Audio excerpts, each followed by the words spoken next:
My parents messaged, "We're too tired from your sister's dance practice to attend your college graduation tomorrow." So I replied, "No problem, I understand." And when my billionaire grandpa publicly announced I was his heir and gave me his $800 million company, they showed up begging. Hi everyone. Before we dive in, show some love by subscribing and commenting where in the world you're joining us from. Alright, let's get back to the story. The notification lit up my phone at 9:47 p.m., exactly 12 hours before I was supposed to walk across that stage.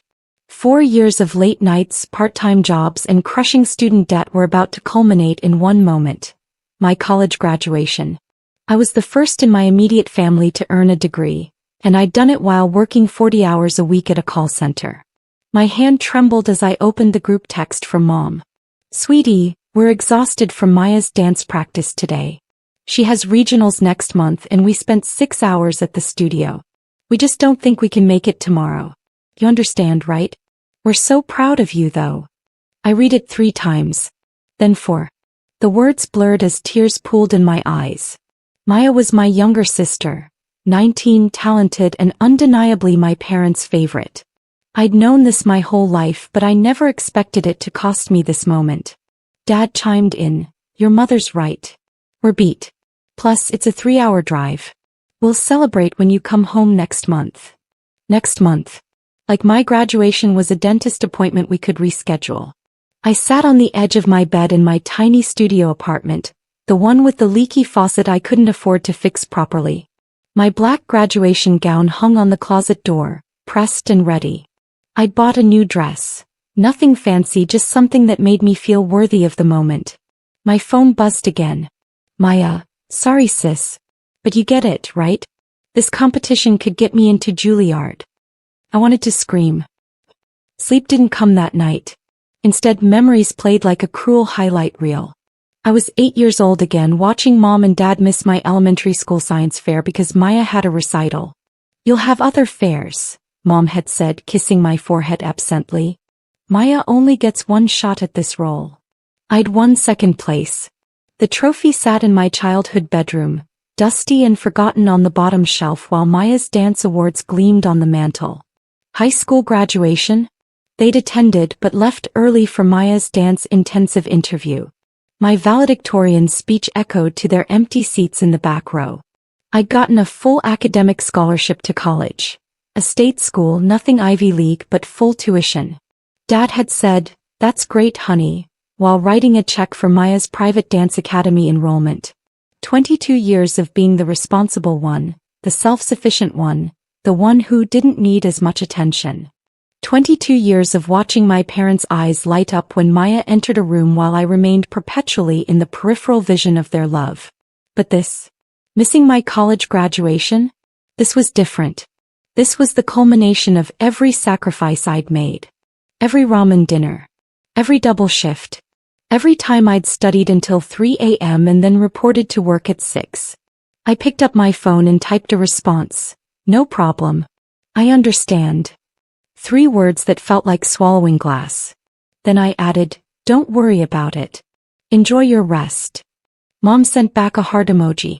Just one. Dad didn't respond at all. Maya sent a selfie from her bed with the caption, "Self-Care Sunday." I didn't sleep. The morning arrived with cruel sunshine. I'd imagined this day so many times, scanning the crowd for familiar faces.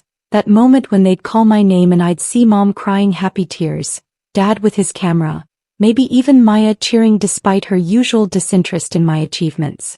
Instead, I got ready alone. I did my makeup carefully, concealing the dark circles that told the story of my sleepless night. The face staring back at me in the mirror looked older than 22. Tired. Done. My phone stayed silent. No "good luck" texts. No "we're thinking of you." Nothing. The ceremony was beautiful. The auditorium buzzed with families, balloons, flowers, and cameras. I sat in my assigned seat, surrounded by classmates who kept turning around to wave at their people. Laverne, 2 seats down, had at least 15 family members in matching t-shirts with her face on them. Eugene's grandmother was crying before the ceremony even started. I had no one. In a crowd of thousands, I'd never felt more invisible. When they called my name, Graduating summa cum laude with a degree in business administration, I walked across that stage with my head high. The applause was polite, generic. No whooping. No, that's my baby. No standing ovation from my corner of the world. I accepted my diploma, shook the dean's hand and smiled for the official photographer. The flash went off, capturing what I knew would be a picture I'd never frame. After the ceremony, I stood outside watching reunions everywhere. Tears, hugs, laughter. I took a selfie with my diploma, posted it online with a caption about hard work paying off, and drove back to my apartment alone. I was still in my graduation dress, eating leftover Chinese food straight from the container when my phone rang. Unknown number. I almost didn't answer, but something made me pick up. Is this speaking? A woman's voice, professional and warm. Yes, this is she. My name is Emerson Wright. I'm an attorney with Morrison & Associates. I'm calling regarding your grandfather, Theodore Williams. My grandfather. I hadn't heard that name in years. My father's father. A man I'd met exactly 3 times in my life. The last time was at my great-aunt's funeral when I was 12. He'd been this tall, imposing figure in an expensive suit, the kind of man who commanded a room just by entering it. Is he okay? I asked, though I barely knew him well enough to feel the appropriate emotion. Mr. Williams is in excellent health, Emerson said. He's requested a meeting with you. Tomorrow if possible. He sent a car service to bring you to his estate. All expenses covered, of course. I sat up straighter. Tomorrow? Why? He'll explain everything when you arrive. Can I confirm you'll be there? The car will arrive at 9 a.m. My mind raced. I had nothing planned. My parents were presumably still recovering from being so tired, and my part-time job didn't need me until Thursday. What did I have to lose? I'll be there, I said. Excellent. The driver will have all the information. And, congratulations on your graduation. Mr. Williams wanted me to convey that specifically. My breath caught. How did he know about my graduation? Your grandfather knows more than you might think. Her tone was kind, almost knowing. See you tomorrow. The black town car that pulled up to my building at 8:55 a.m. looked like it cost more than 3 years of my rent. The driver, an older gentleman in a pristine suit, greeted me by name and held the door open like I was somebody important. Good morning, Miss Williams. I'm James. Mr. Williams is very much looking forward to seeing you. The interior smelled like leather and luxury. There was bottled water, fresh fruit, and a note in elegant handwriting. Thank you for coming. We have much to discuss. Grandfather. We drove for 2 hours through increasingly affluent neighborhoods until we reached an area where properties were measured in acres, not square feet. Iron gates opened automatically as we approached, revealing a tree-lined driveway that seemed to stretch for a mile. The estate was breathtaking. Not a house, an estate. Manicured gardens, a fountain, stone architecture that looked like it belonged in a European countryside. I'd known my grandfather was wealthy. I hadn't known he was this wealthy. James opened my door. Mr. Williams is waiting in the library. A woman in her 50s met me at the entrance. I'm Margaret, Mr. Williams's house manager. This way, please. My sneakers squeaked slightly on the marble floors. I felt underdressed in my simple jeans and blouse, surrounded by artwork that probably cost more than my education. We passed rooms that seemed to serve singular purposes. A music room, a formal dining room that could seat 30, a conservatory with floor-to-ceiling windows. Then the library. Walls lined with books from floor to ceiling, a fireplace, leather chairs, and there, standing by the window, was Theodore Williams. He turned and I saw my father's eyes in an older, wiser face. Granddaughter, he said, his voice strong despite his 78 years. He didn't move toward me immediately, just studied my face with an intensity that made me feel seen in a way I hadn't felt in years. Grandfather, I replied, unsure of the protocol. Should I hug him? Shake his hand? He solved the problem by crossing the room and pulling me into an embrace. It was brief but warm. He smelled like expensive cologne and old books. You look like your grandmother, he said, stepping back. She'd be so proud of you. Summa cum laude. while working full-time. Remarkable. You knew about that? His smile was sad. I've known about everything. Every dean's list. Every scholarship. Every award you didn't receive at home because Maya had something more important that day. The bitterness in his voice was palpable. Sit. We have a great deal to discuss. I sank into a leather chair that probably cost more than my car. He sat across from me, hands folded, suddenly looking every bit the powerful businessman he apparently was. 20 years ago I cut your father out of my life, he began. Do you know why? I shook my head. Because he chose to emulate his mother, my ex-wife, rather than learn from her mistakes. Favoritism. Conditional love. Emotional manipulation. I watched him do to you what was done to him as a child and it broke my heart. He paused, jaw tight. His younger brother, your Uncle Gilbert, was the golden child. Your father was the afterthought. It destroyed him. And now he's doing the same to you. Tears pricked my eyes.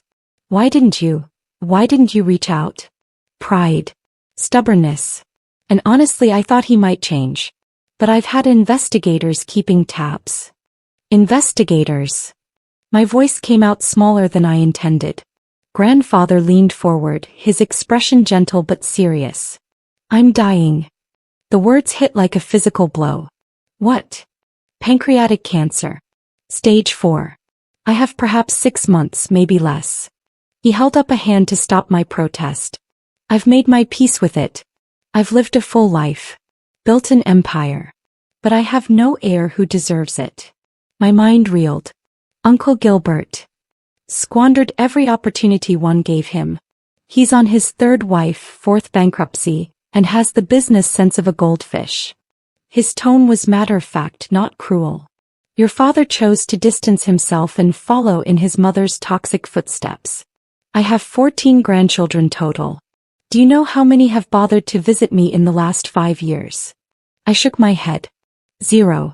Except now, suddenly, 3 of them have called since my diagnosis became known. Funny how money makes people caring. The sarcasm was sharp. But you didn't even know I was watching. You worked yourself through college. You maintained a 4.0 while working 40 hours a week. You volunteered at a literacy program every Saturday morning for 3 years. You did all of this without any support from your family. How do you know about the literacy program? I know everything. He pulled out a folder thick with documents. I also know your parents spent $60,000 on Maya's dance training in the last 4 years. Private coaches, costumes, travel. Do you know how much they contributed to your education? The silence was answer enough. $2,000. Total. Once. And they made you feel grateful for it. Grandfather opened the folder and spread documents across the coffee table between us. Financial statements, property deeds, corporate structures. A dizzying array of wealth. Williams Holdings, he said. I started with one dry cleaning business in 1972.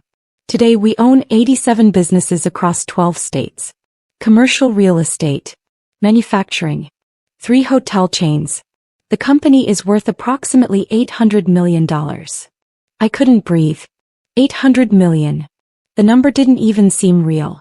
I'm offering you a choice, he continued. I can liquidate everything, donate it to charity and let my bloodline end with me.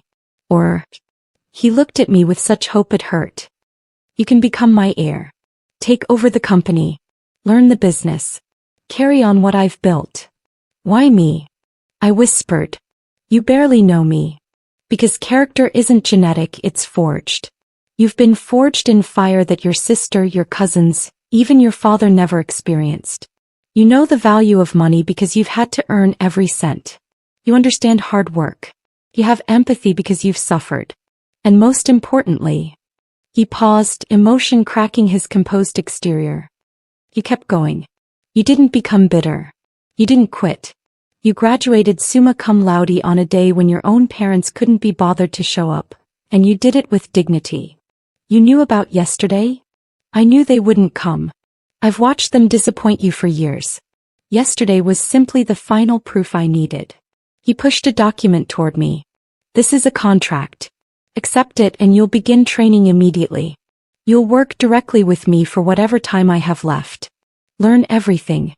Meet every key player. When I'm gone, you'll inherit Williams Holdings in its entirety. My hands shook as I reached for the paper. I read the contract 3 times, but the words kept swimming. This wasn't just money, it was responsibility. Power. A complete transformation of everything I understood about my life and my place in the world. I need you to understand something, Grandfather said softly. This isn't charity. This is earned. You've already proven yourself worthy. I'm simply giving you the opportunity you should have had from birth. What about Dad? Uncle Gilbert? This will destroy what's left of your relationships with them. His laugh was harsh. What relationships? Your father hasn't called me in 15 years except when he needed money for Maya's dance academy. He chose his path. I'm choosing mine. And Maya? My mother. They made their choices too. Every time they dismissed you. Every time they made you feel small.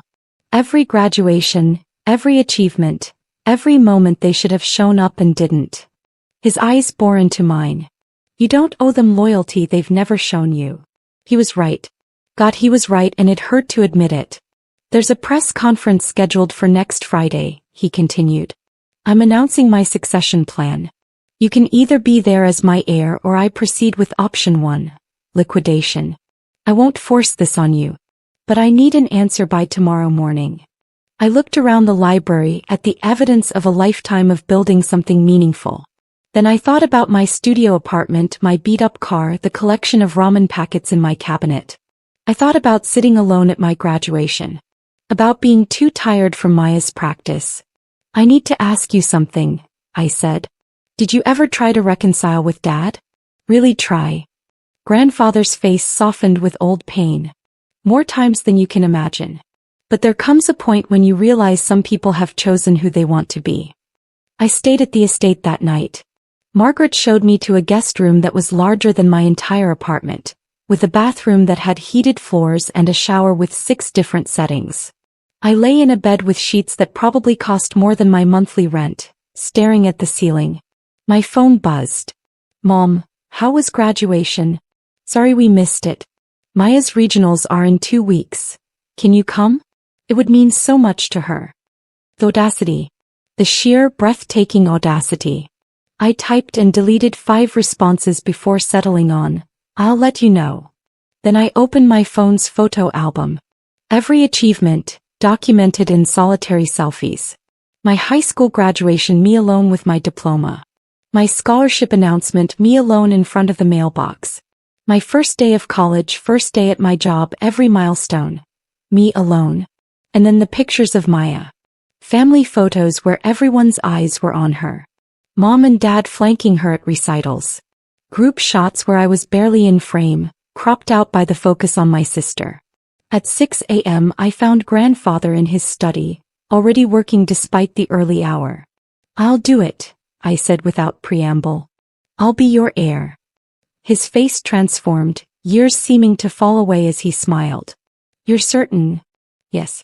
But I have conditions. He raised an eyebrow, impressed. Name them. First, I want to earn this. I'll work harder than anyone. I'll learn everything. This won't be a handout. Agreed. Second, when you announce this, I don't want to blindside them completely.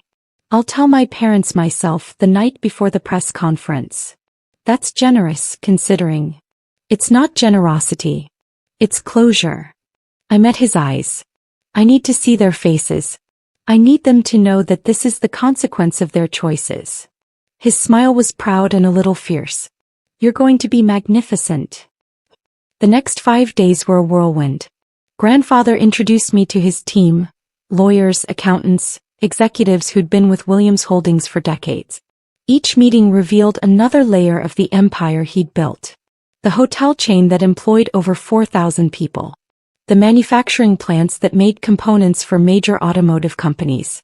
The commercial real estate that included some of the most valuable properties in the region. Emerson Wright, the attorney who'd first called me, became my guide through the legal labyrinth. Your grandfather is thorough, she said as we reviewed succession documents. This has been in the works for 8 months. He's been preparing for this since his diagnosis. 8 months ago was right after my parents missed my awards ceremony, I realized. The one where I was honored for my volunteer work. Emerson nodded grimly. He attended that ceremony. Sat in the back. Watched you walk up alone to accept that award while your parents were at another one of Maya's dance competitions. The image of my grandfather, this man I barely knew, sitting alone in an auditorium to support me while my own parents couldn't be bothered, broke something open inside me. I learned about budgets, acquisitions, market analysis. Grandfather was demanding but patient, explaining complex concepts until I grasped them. You have instincts, he told me after I correctly identified a problem in a proposed merger. And intelligence. The rest is just experience. I stayed at the estate, commuting to my job only for my final shifts. I'd given notice. My manager was disappointed but understanding. You've been one of my best workers, she said. Whatever opportunity this is, you've earned it. On Thursday night, grandfather found me in the library, surrounded by financial reports. Tomorrow's the day, he said. Are you ready? To tell them or for the press conference? Both. I thought about my parents, about the conversation I'd have to have. Ready as I'll ever be. I called my parents that evening and asked them to meet me at a restaurant, neutral ground. They arrived 15 minutes late, Mom checking her phone constantly. What's this about? Dad asked, barely looking up from the menu. We have to get Maya to practice by 7. Always Maya. Always rushing for her. I ordered water and waited until they were settled. I had a meeting this week, I began. With grandfather Theodore. Dad's head snapped up. What? Why would you? He reached out to me. After my graduation. I kept my voice level, emotionless. The graduation you were too tired to attend. Mom had the grace to look uncomfortable. Honey, we explained. Let me finish. Something in my tone stopped her. Grandfather has cancer. 6 months to live. He's been watching me for years. He knows about every achievement, every milestone. He was at my volunteer awards ceremony last year. He's seen me succeed despite having no family support. That's not fair, Mom interjected. We've always supported you. When? The word came out sharp. When have you actually been there? Not financially, emotionally. When have I ever been the priority? The silence was damning. Tomorrow, grandfather is holding a press conference, I continued. He's announcing his succession plan. He's naming me as his heir. Williams Holdings, all $800 million of it, is becoming mine. Dad's face went white. 800. That's not possible. He wouldn't. He did. As I earned it. Because I'm everything you raised Maya to be but never gave me credit for being. I stood, leaving cash on the table for my water. The press conference is at 10 a.m. tomorrow. You're welcome to attend, but frankly I don't care if you're there or not anymore. I've spent my whole life hoping you'd see me. Now the whole world will. I walked out, leaving them speechless. The press conference room was packed. Cameras, reporters, business journalists. Everyone wanted to hear what Theodore Williams had to announce. I stood backstage in a professional suit grandfather had commissioned for me, watching through a monitor as he took the podium. I built Williams Holdings from nothing, he began. And I've spent 30 years looking for someone worthy to carry it forward. Today, I'm proud to announce that person is my granddaughter. He gestured and I walked onto that stage. The cameras flashed like 1,000 small suns. In the front row I saw Emerson smiling. Margaret dabbing her eyes. And in the back, half hidden, I spotted my parents. He'd come. Of course they'd come. Not for my graduation but for this. Grandfather placed his hand on my shoulder. She's earned this through character, determination, and resilience. She's everything this company needs. The questions came rapidly, but I answered each one with the poise I'd learned that week. Yes, I just graduated college. Yes, I'd be training extensively. Yes, I understood the responsibility. No, I wasn't intimidated. After the conference, my parents tried to approach. Maya was with them, her face a mask of shock and something that looked like jealousy. Sweetie, Mom started, we had no idea. That grandfather had money? I asked quietly. Would it have mattered? Would you have shown up to my graduation if you'd known?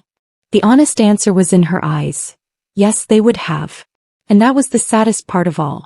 I needed you to see me for me, I said. Not for what I could give you. Not for money or status. Kiss me. But you never could. Dad reached out. We can fix this. No, I said gently. We can't. Because I don't need fixing. I never did. I just needed parents who cared enough to show up. I walked away from them. Toward my grandfather who waited with pride in his eyes. Toward a future I'd built with my own hands, validated at last not by my family's love, but by my own worth. 6 months later, grandfather passed peacefully in his sleep. I held his hand until the end. My parents sent flowers to the funeral. They arrived late. I ran Williams Holdings with everything he'd taught me and I built upon it. Not for revenge. Not to prove anything to my family. But because I'd finally learned what he'd been trying to show me. That my value was never determined by who showed up. It was determined by who I became when nobody was watching. And in the end that was the greatest inheritance of all. Sometimes the family that sees your worth isn't the one you're born into. Sometimes it's the one you build.